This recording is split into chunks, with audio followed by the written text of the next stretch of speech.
स्वागत है आपका मेरे चैनल अपना अनुभव में। आज हम बात करेंगे कि पूर्वजों के कर्मों का फल किस तरह इंसान भुगतता है।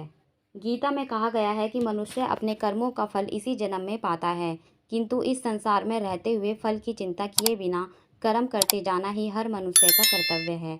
जो कर्म नहीं करता वह पाप का भागीदार होता है। लेकिन कई बार ऐसा होता है कि मनुष्य के स्वभाव के विपरीत उसे कर्म फल मिलते हैं। अक्सर ऐसा होता है कि अच्छे लोगों को बार बार जीवन में बुरी तथा दुर्भाग्यपूर्ण घटनाओं का सामना करना पड़ता है, जबकि कई दुष्ट मनुष्य को अनेक बुरे कर्मों के बावजूद भाग्यहीनता का कभी सामना नहीं करना पड़ता। ऐसे में अगर कर्म के अनुसार फल पाने जैसी बातों का आकलन करें तो ये पूरी तरह निराधार होती है। बच्चे अपने माता पिता का अंश होते हैं और उन्हीं का दूसरा रूप माने जाते हैं। उनकी सोच और स्थिति के अनुसार बच्चों का जीवन भी प्रभावित होता है। लेकिन इससे भी कहीं बहुत अधिक हर व्यक्ति का भाग्य और दुर्भाग्य भी अपने पारिवारिक कर्मों से जुड़ा होता है। इसलिए संभव है कि कोई मनुष्य अपने कर्म और स्वभाव में अति नेक दिल हो, लेकिन उसकी परिस्थितियां हमेशा उसे चुनौतियां तथा दुखों का सामना कराती हैं। वहीं ऐसा भी संभव है कि एक अत्यधिक क्रूर व्यक्ति है जिसे अपने भाग्य के बल पर जीवन का हर सुख मिल जाता है और हर चीज़ उसे आसानी से मिल जाती है। ये उनसे जुड़े पारिवारिक कर्मों के फल हो सकते हैं। इसलिए अपने साथ दूसरों की परिस्थितियों की तुलना करते हुए दुखी होने की वजह आपको उसे अपना कर्म फल मानकर चलना चाहिए और ईमानदारी पूर्वक अपने कर्तव्यों का पालन करना चाहिए। आज हम आपको ऐसे ही कुछ लक्षणों के बारे में बताएंगे जो कि आप अपने पूर्वजों के कर्मों का फल भुगत रहे होते हैं। पारिवारिक कर्मों या कहें पूर्वजों के कर्मों से जुड़े लोग कुछ ऐसी घटनाओं या परिस्थितियों से जुड़ सकते हैं जिसका उनके वर्तमान समय से शायद ही कोई नाता हो। ऐसे लोग उन परिस्थितियों के भी जिम्मेदार ठहराए जाते हैं जो उन्होंने कभी किया ही नहीं हो, या ऐसा भी संभव है कि आपको उस काम का क्रेडिट भी मिले जिसके लिए आपका बहुत अधिक योगदान ना हो। अगर कोई व्यक्ति अपने पूर्वजों के कर्मों से जुड़ा होगा तो ज़रूरी नहीं कि यह हमेशा उसके लिए नकारात्मक ही होगा, बल्कि कई बार ये उसके लिए अच्छा भी होता है। या तो ऐसे लोगों को मेहनत में कम आंका जाता है या मेहनत और उम्मीद से अधिक उन्हें मिलता है।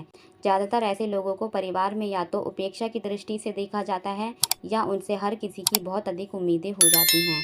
इसलिए अगर परिवार में कुछ बुरा हुआ और उसके लिए वो जिम्मेदार ना भी हुए तो भी दोषी ठहराए जाते हैं। ये उनके लिए बेहद दुखी करने वाला या अवसादपूर्ण होता है। इसके ठीक विपरीत कई बार ऐसा भी होता है कि किसी भी प्रकार से परिवार की उन्नति हो या मान सम्मान मिले और उसे पाने में भले ही उस व्यक्ति ने कोई अधिक प्रयास ना किया हो, लेकिन परिस्थितियाँ कुछ ऐसी होती हैं कि उसका पूरा फल उसे ही दे दिया जाता है।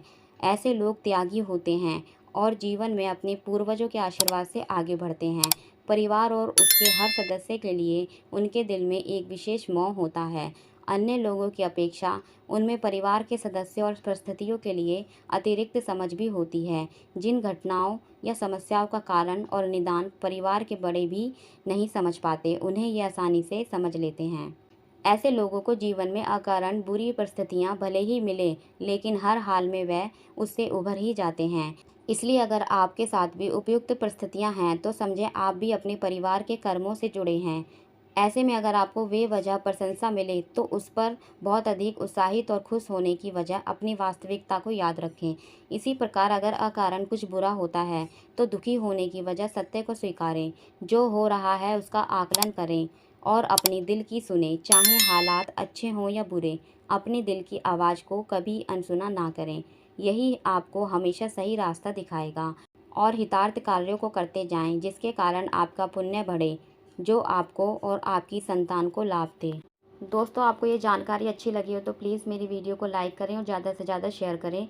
और साथ ही यदि आप मेरे चैनल पर नए हैं तो प्लीज़ मेरे चैनल को सब्सक्राइब करें, बेल आइकन क्लिक करें, ताकि रोज़ आपको ऐसी नई जानकारियाँ मिलती रहें और साथ ही सपनों से जुड़ी जानकारियाँ भी आपको अपनी इस चैनल पर मिलेंगी।